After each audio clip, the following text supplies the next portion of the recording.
So welcome everybody, and I'd like to acknowledge that SFU sits on the unceded traditional territories of Coast Salish peoples, and welcome you here today for the colloquium presentation by Dr. Helen Kang. Helen is a former sociology PhD student in this department. You also did your undergrad here? No, just a PhD. Yeah, just a PhD. She graduated in 2013. The talk today is based on the dissertation research, yes, and on a talk today called Medicine Morality, based on her dissertation research and on a brand new book that is hot off the press as of last week. Yes. Congratulations. Yes. Oh, Thank nice. you. Yes, it's here. Helen is a independent researcher consultant primarily to the healthcare industry, and she works on operational guidelines for things like safe injection sites and HIV/AIDS education, among other things. And we are very happy to have her here. Thank you. Thank you so much, Pam. Thank you, everyone. I'd also like to acknowledge that we're on the occupied and unceded territories of the Squamish, Musqueam, Tsleil-Waututh, and Coquitlam First Nations, and I'd like to thank them for allowing me to live, work, and play on their ancestral lands. It's also a special moment for me because to be back in this room speaking on research that began in this department in 2005. So thank you so much for inviting me here today.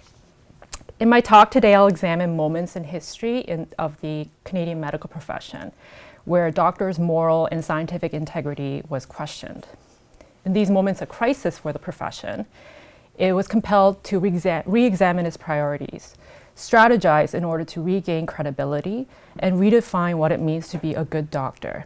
And this all happened in the context of the profession's social, political, historical, and economic struggles with the state, the media, and even the public on whose behalf the professional is supposed to act.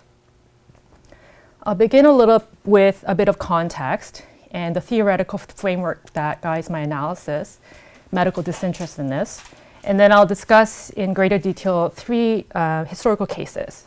First, the 19th century, when the main moral and political struggle of Canadian physicians, who are predominantly white British men, was to come together as a respectable and honorable profession that deserved the trust of the public and the Canadian state. Second, in the mid-20th century, when the national media shamed the profession for opposing universal health care and therefore betraying the public's trust. And third, in 2006, when a popular senior editor of a prominent Canadian medical journal was fired, jeopardizing objectivity and neutral production of medical knowledge. There's a lot of concern these days about conflict of interest in medicine. If you go to any medical presentation, the talk would begin with a disclosure of the doctor of any conflicts of interest and how they would manage those conflicts of interest. Conflict of interest in this case is defined as the damaging impact of economic, political, and/or personal interest on what should be the pure scientific and moral imperative of medicine to be objective and to do no harm. And the impact usually has to do with medicine's problematic interactions with the pharmaceutical industry. The role of big pharma in medicine is a serious issue with grave social, political, and ethical implications for public health, patient care, and scientific knowledge. There's no doubt that this issue is important, but big pharma emerged as a formidable global economic force only in the mid-20th century. And so its influence is only a portion of the types of conflicts that exist and have existed in medicine. So how can we think about the moral and scientific integrity of medicine more broadly?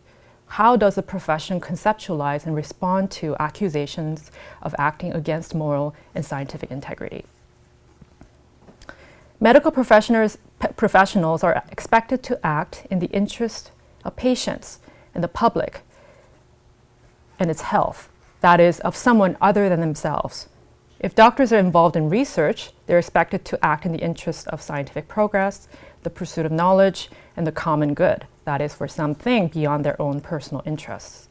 At the same time that they're held to these moral and scientific standards, doctors are rewarded individually and collectively for acting in the interests of others. They often have high incomes, have respectable careers as professionals, and are recognized by the state, the media, and the legal system as experts whose statements about health and illness have tremendous value and credibility. In medicine, there's a fundamental tension. On one side, there are the necessary evils of depending on the market economy and state politics for money and legislative support. On the other side is medicine's genuine investment in the pursuit of moral integrity, scientific objectivity, and neutrality. In other words, for doctors, being medical professionals is a moral paradox.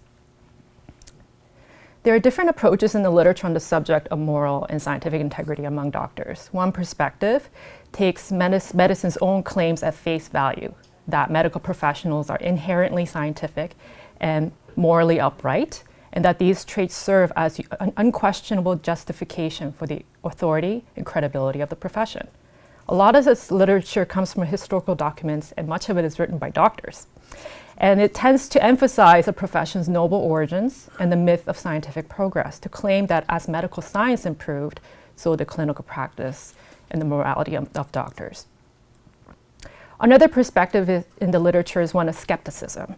This literature, much of which comes from medical dominance perspective in medical sociology, treats moral and scientific claims made by medicine as mere tools of persuasion, as simply a means by which the profession exerts a political power and social dominance. And then there are cultural perspectives that contextualize moral and scientific standards in medicine as cultural norms within a social group and part of the group's process of identity formation. Finally, there are discursive approaches drawing in the work of Michel Foucault that highlight the ways in which medical thinking is heterogeneous and often inconsistent across time and disciplinary boundaries, debunking assumptions about scientific facts and truths being immutable. Among these works, the work of science historians Lorraine Daston and Peter Gallison is particularly interesting here. They argue that historically in Western science, the standards of objectivity were entwined with ideas around moral integrity and self-cultivation of the scientist. Scientific ways of seeing have always been inseparable from moral ways of being scientific.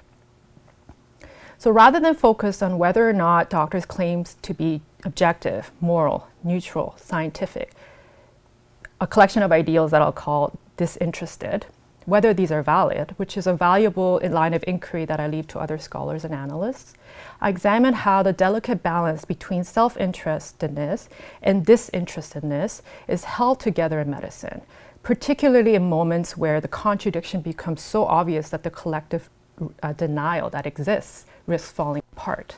I call this balance medical disinterestedness, drawing on the work of French social theorist Pierre Bourdieu. Bourdieu argues that in most social spaces, such as the economic market, schools, politics, and the media, people compete with one another in the interests of themselves, their family networks, and their social groups to which they belong. This includes pursuing degrees and diplomas and competing in the market for better paying jobs. However, in certain pockets of society, people display interests that go beyond the self, such as in the religious callings of priests, aesthetic visions of artists, and objective commitments of scientists. Altruism, selflessness, and the desire to pursue something, art, knowledge, and so on, for its own sake are some of the traits that we as a culture associate with people from these social worlds. Bourdieu calls these social spaces anti-economic universes because they operate by a logic that's opposite of a conventional economy, which is characterized by competition, self-advancement, and barter, exchange, of goods, services, and money. He argues further that artists, priests, and scientists are personally rewarded for acting in the interest of something or someone other than themselves, an outcome that contradicts the selfless premise of their actions. For instance, scientists compete with one another for research funding, recognition, publication, and awards, although they do so in the name of progress, the common good, and the pursuit of knowledge for the sake of knowledge. Scientists act in the interest of something other than themselves, but to do so, they engage in self-interested acts. They act with what Bourdieu calls invested disinterestedness. It's a mouthful. He doesn't dismiss invested disinterestedness as a lie or a delusion that masks supposedly truer intention and more selfish intentions, nor does he naively take disinterested claims at face value. Instead, he describes such disinterestedness as a genuine motivation. At the same time, it is socially strategic. Similarly, we can see doctors claim to be disinterested as a genuine belief that what they do is on behalf of someone and in interest of something beyond themselves. At the same time, we can see these claims as socially, politically, and culturally strategic in maintaining doctors' authority and legitimacy as experts on matters of health and illness. Indeed, for doctors and scientists alike, self-interest and disinterested actions, or economic and anti-economic practices, are not easily distinguishable. Healthcare is expensive. Without equipment, labor of providers, researchers, and administrators, good care and good medicine are not possible. According to Bourdieu, anti-economic universes implicitly and necessarily rely on economic forces. Bourdieu traces invested disinterestedness to the emergence of the European bourgeoisie. In the 19th century, this new socioeconomic class formed its identity to distinguish itself from the working class and also the old aristocracy and the monarchy. The bourgeois identity was one of restraint, which distinguished it from aristocracy that displayed its wealth in lavish spectacles, and leisure, which distinguished it from the working class that was busy meeting life's necessity through work, particularly manual labor. As it aspired to be the new ruling class, the bourgeoisie also rejected the iron fist rule of the former aristocracy and monarchies, and instead ruled based on appeals to the universal, to impress on the populace that through education and good breeding, the bourgeoisie could act in the interests of the whole. In other words, disinterested, but invested in this disinterestedness because the latter gave them access to political power. Doctors collectively deny the fact that the disinterested work of medicine requires and relies upon economic forces and more self-motivated motivations. Doctors embody this denial, just as scientists, priests, and artists do, as part of their habitus. Habitus for Bourdieu is a set of dispositions of the body, an embodied sense of what is sensible, possible, tasteful, and right. Doctors have two contradictory dispositions at once. A set that allows them to live in economic universes, and another set that allows them to inhabit anti-economic universes. It's not that one is truer than the other. They inhabit both at once.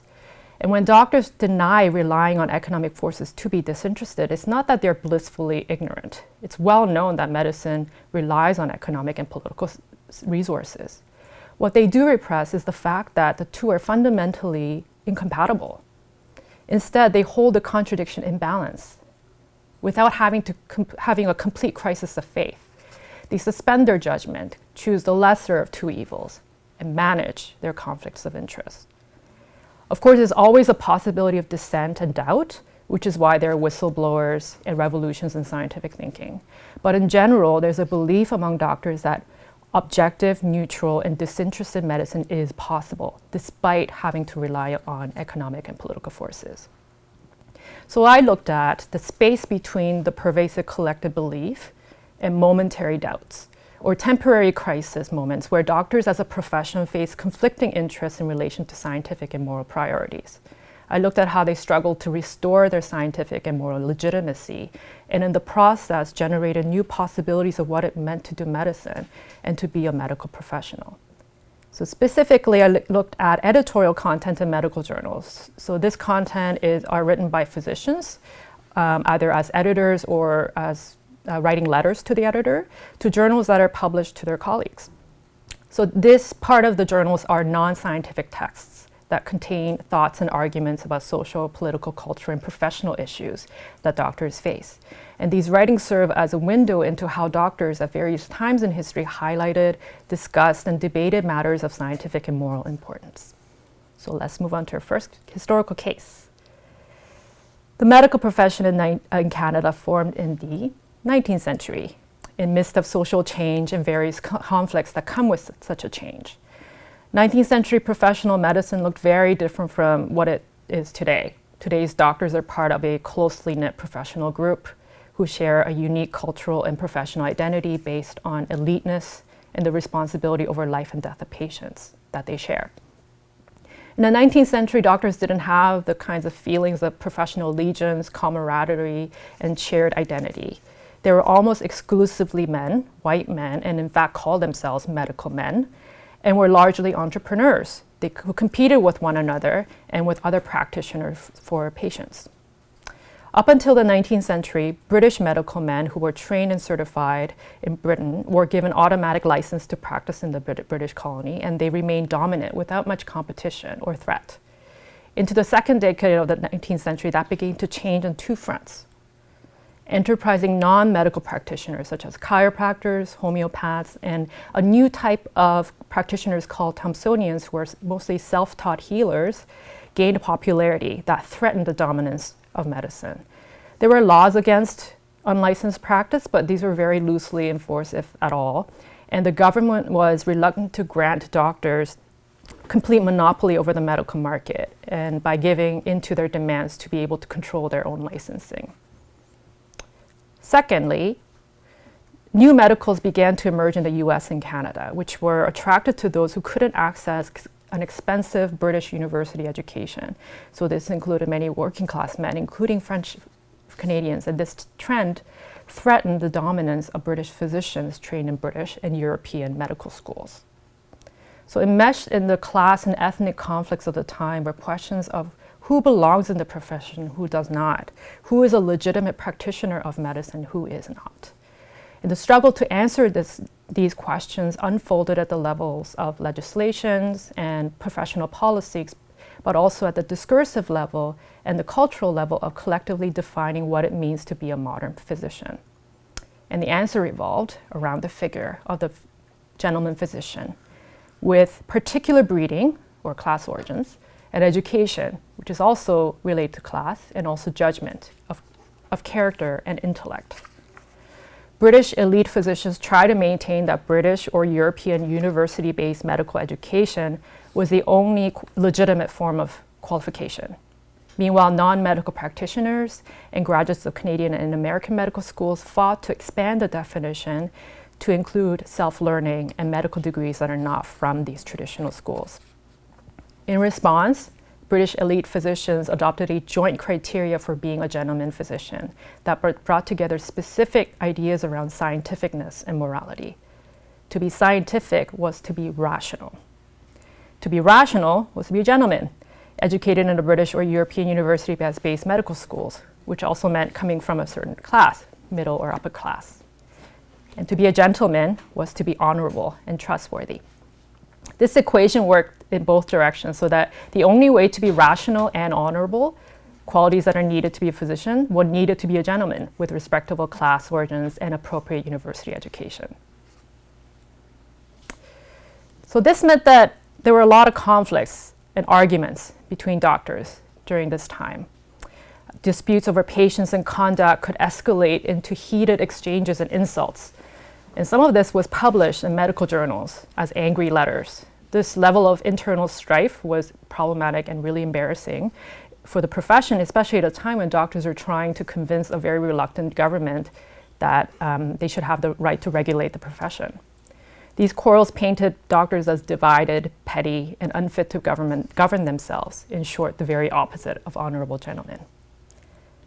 Etiquette became an important governing principle among doctors at this time. It helped to regulate not only the big conflicts between conservative and reformist positions within the profession, but also contain everyday spats between doctors when they competed with one another for patients.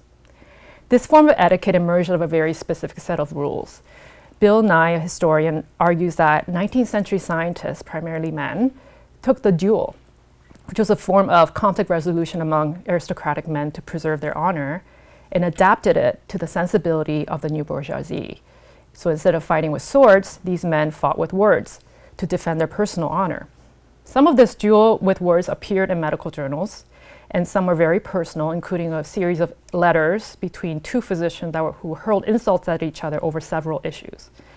Other writings appeal to the honor of the profession as a group. And the writer claimed to act honor-bound to the collective and accused the other party of being selfish.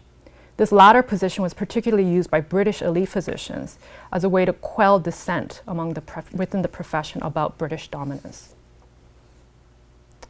The idea of a professional interest and the need to protect it began to emerge in the context of internal struggles.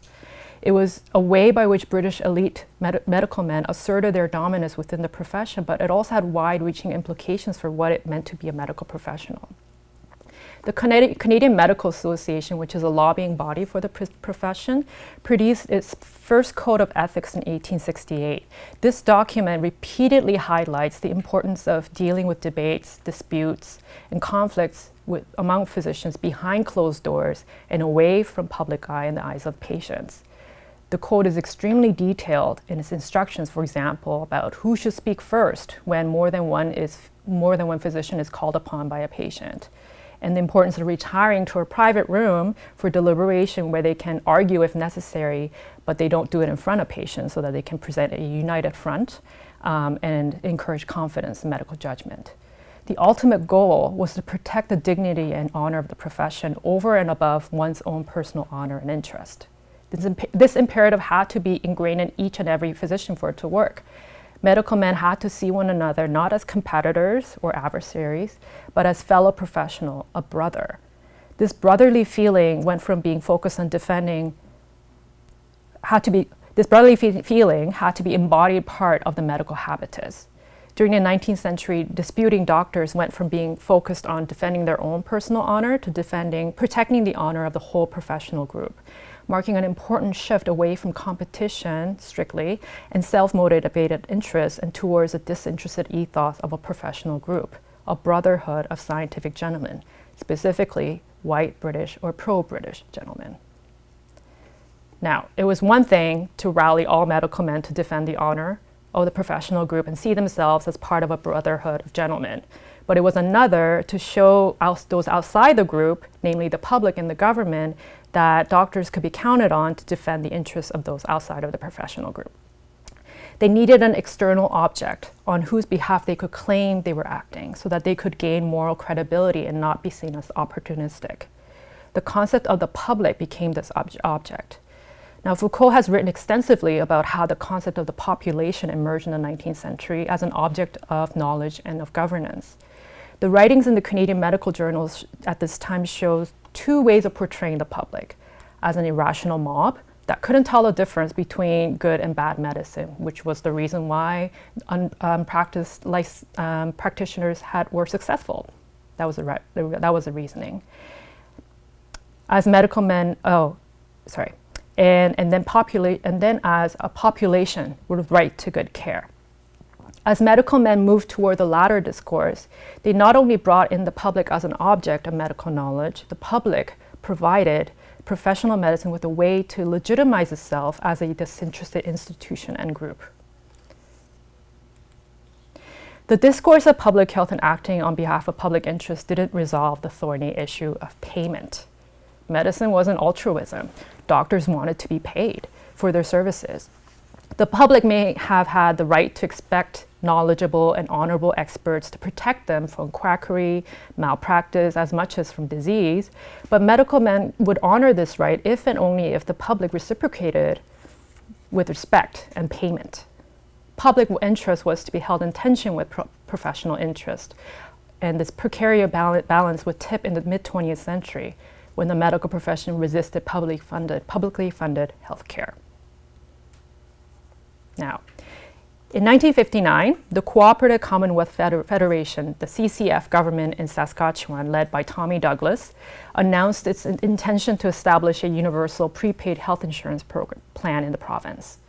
Saskatchewan's Medical Care Act, which was passed in November 1961, would become the precedent of the Federal Health Care Act, and the CCF party would later become the New Democratic Party. During this time, There was an unprecedented coalition between the Saskatchewan Medical Association, which is an interest body of the profession, and the Saskatchewan College of Physicians and Surgeons, a regulatory body of the profession. And this coalition jointly opposed the government's proposal. The profession argued that the transaction of money between a patient and their physician is a private one, and for the government to interfere is to violate the sanctity of the doctor-patient relationship. Doctors didn't want to be civil servants at the mercy of the state and referred to dictatorial states of the early 20th century as cautionary examples.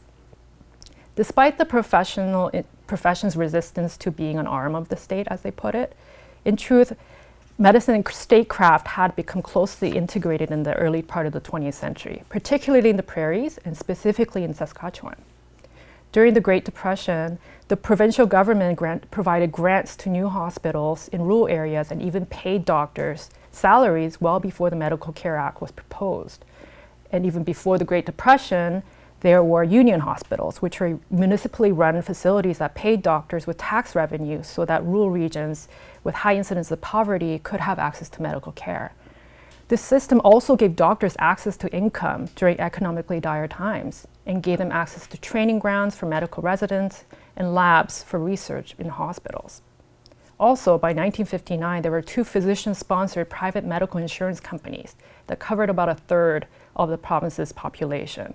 And so the profession's argument that it was defending the public's interest against the political interests of the state didn't have much credibility. When the government passed the Medical Care Act without the agreement of the profession, it went on strike. On July 1st, 1962, doctors were ordered by the college and the association to close their offices en masse.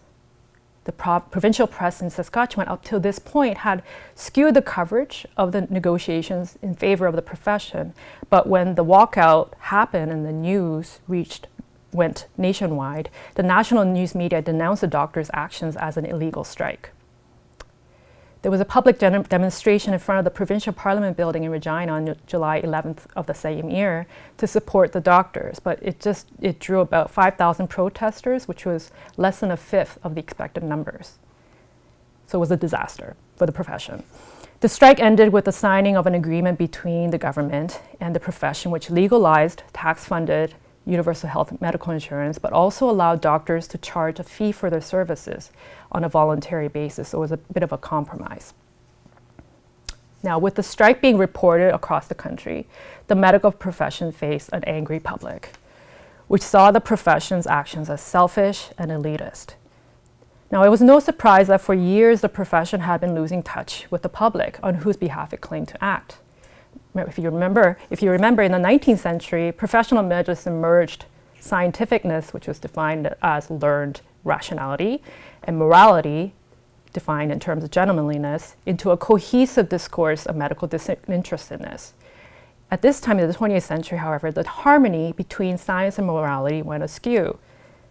Scientific medicine gained priority with innovations in microbiology, pharmacology, surgical technologies, the emergence of new medical specialties, and an increased emphasis on medical research. Meanwhile, even before the strike, there were murmurs among doctors that the profession was losing the faith of the public by retreating into laboratories. In the years leading up to, during, and after the Saskatchewan affair, doctors wondered whether medicine's tunnel-visioned search for scientific knowledge had created a perception of the profession as disconnected from the interests of the public.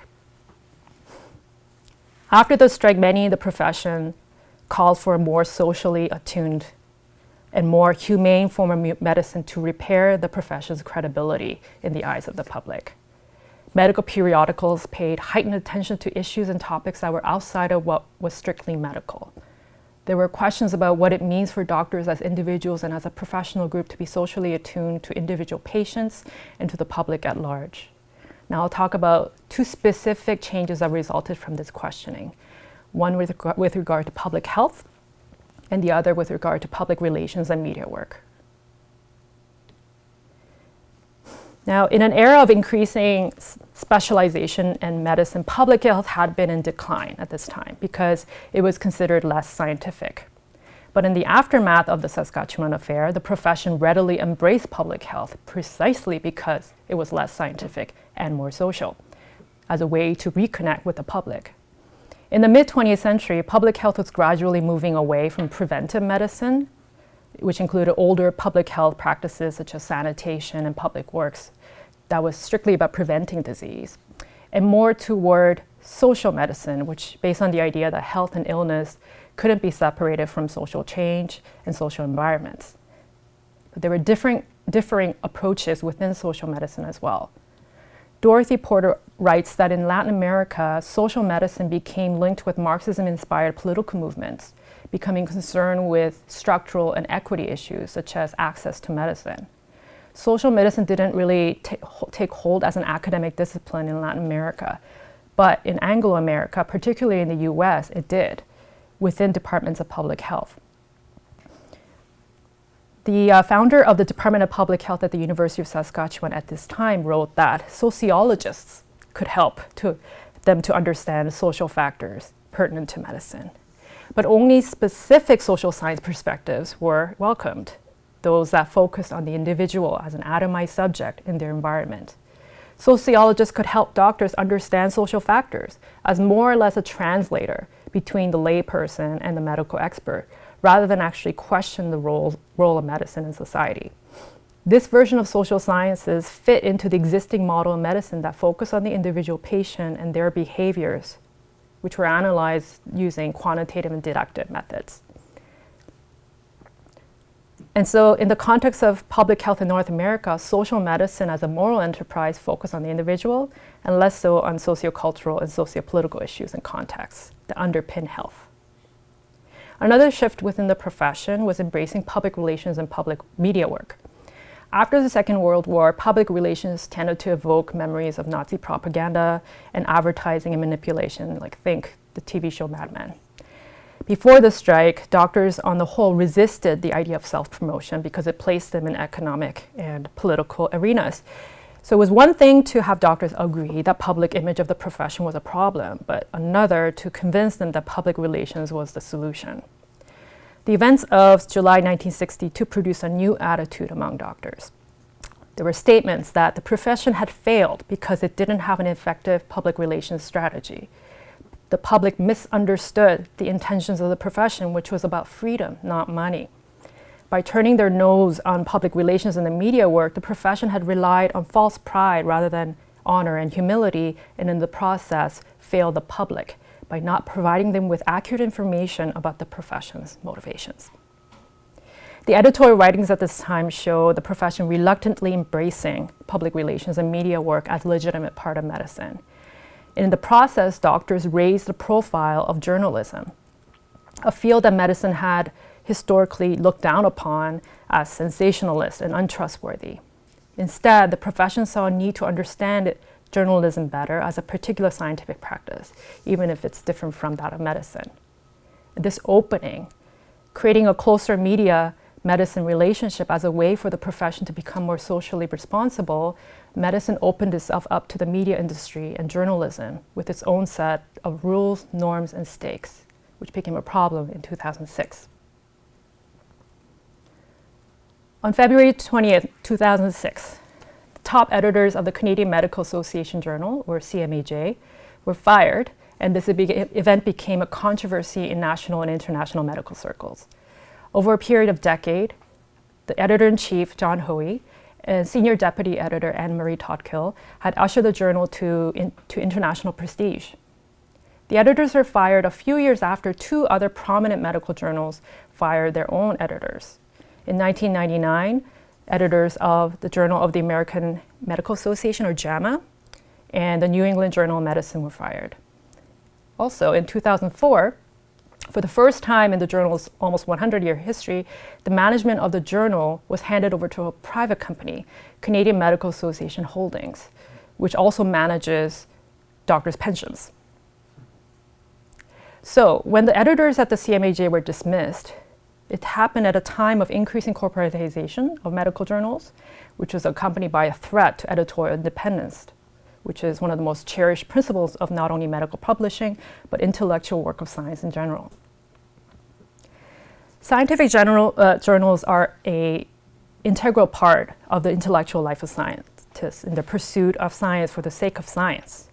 But as a form of media, such journals are also subject to the market forces of circulation, figures, and quite often advertising revenues in order to sustain them.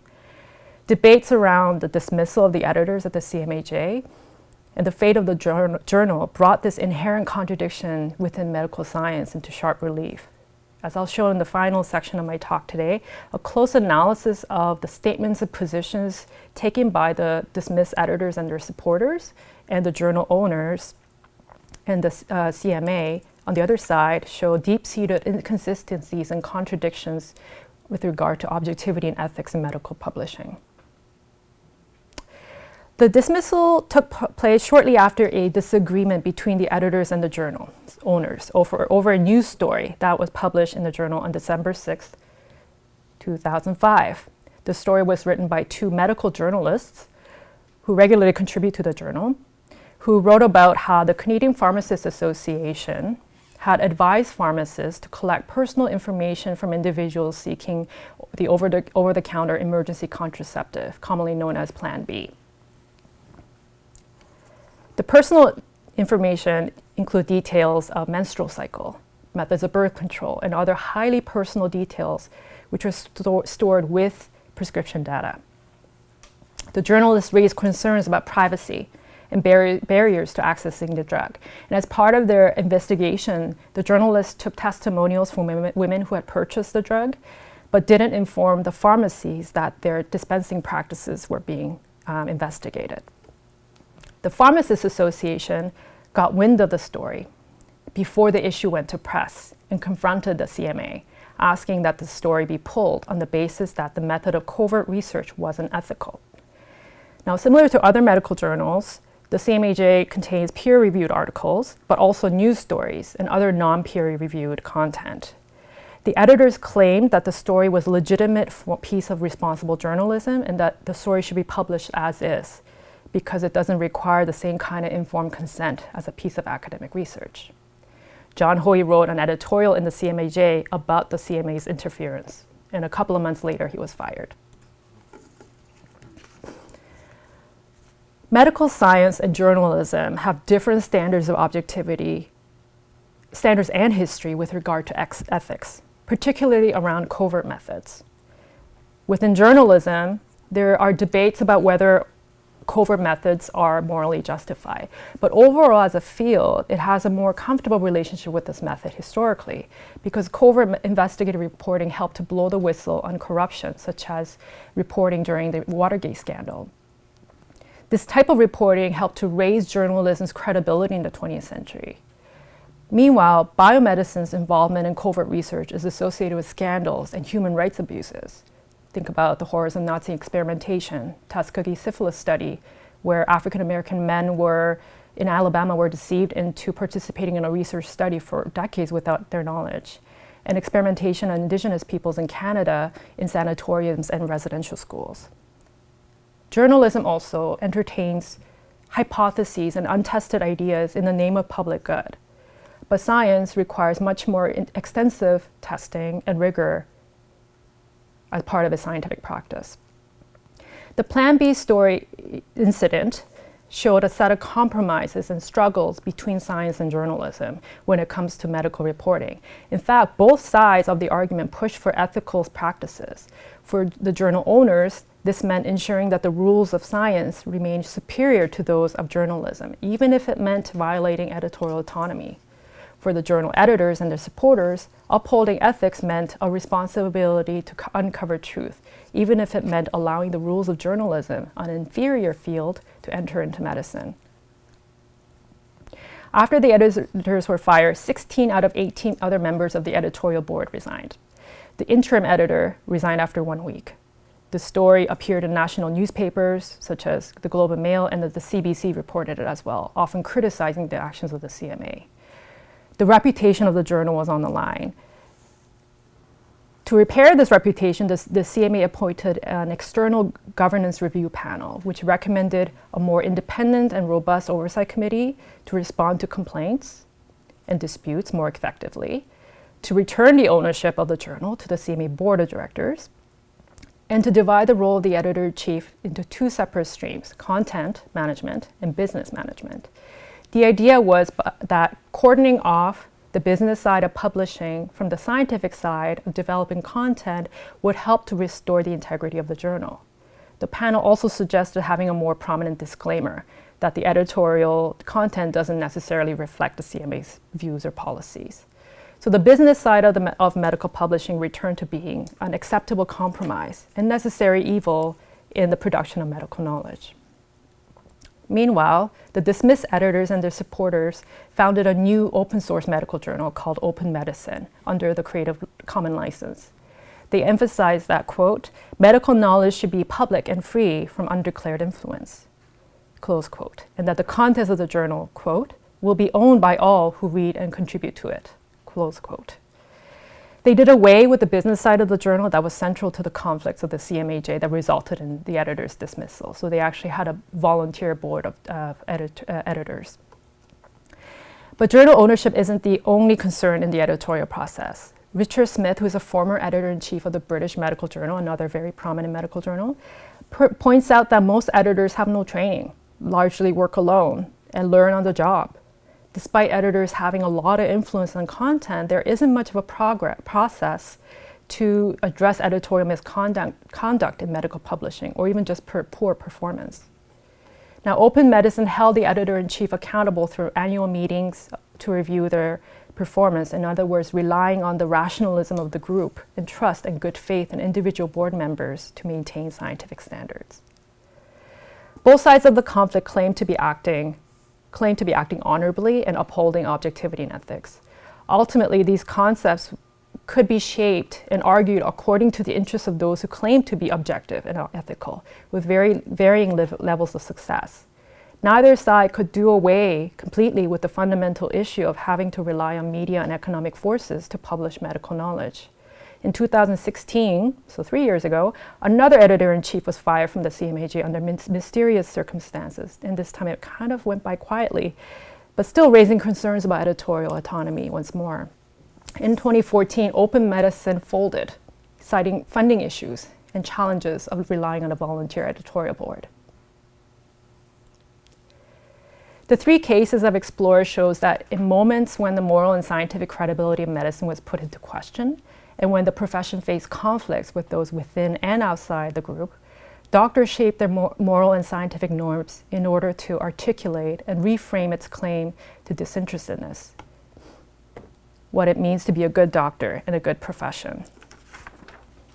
In the 19th century, we saw how British elite physicians harnessed the figure of the physician gentleman to prevent non-medical practitioners in the working class and the French from challenging their dominant position.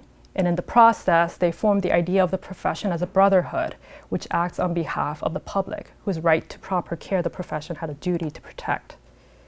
In the mid-20th century, the profession tried to salvage its damaged reputation after criticism by the national press for being elitist and selfish.